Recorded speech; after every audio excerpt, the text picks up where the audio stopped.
Surendranagar વઢવાણના railway ground ખાતે રમાયેલી વઢવાણ કપની ફાઇનલમાં ધર્મ ટીમે શાનદાર વિજય મેળવ્યો છે। ફાઇનલ મેચની શરૂઆત પહેલા કાશ્મીર ઘાટીમાં આતંકવાદી હુમલામાં શહીદ થયેલા જવાનોને 2 મિનિટનું મૌન પાળી શ્રદ્ધાંજલિ અર્પણ કરવામાં આવી હતી। ધર્મ ટીમે 10 ઓવરમાં 138 રન બનાવ્યા હતા। જવાબમાં મારુતિનંદન ટીમ 100 રનનો આંકડો પણ પાર કરી શકી ન હતી। ખજૂરીવાળા મેલડી માતાજી મંદિરના લાભાર્થે યોજાયેલી આ ટુર્નામેન્ટમાં રાજ્યની 64 ટીમોએ ભાગ લીધો હતો।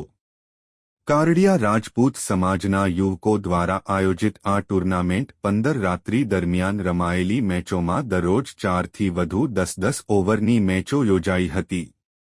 આ ટુર્નામેન્ટમાં man of the match, best bowler, best fielder, best catch અને હાઈએસ્ટ સિક્સર માટે ઇનામો આપવામાં આવ્યા હતા।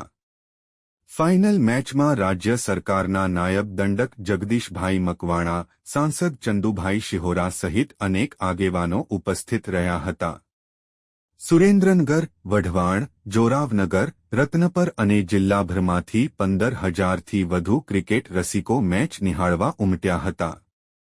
ટુર્નામેન્ટમાં લાઇવ સ્કોરિંગ માટે ખાસ એપનું પણ નિર્માણ કરવામાં આવ્યું હતું। સુરેન્દ્રનગર રિપોર્ટર મહેશભાઈ ઉતેરિયા દ્વારા।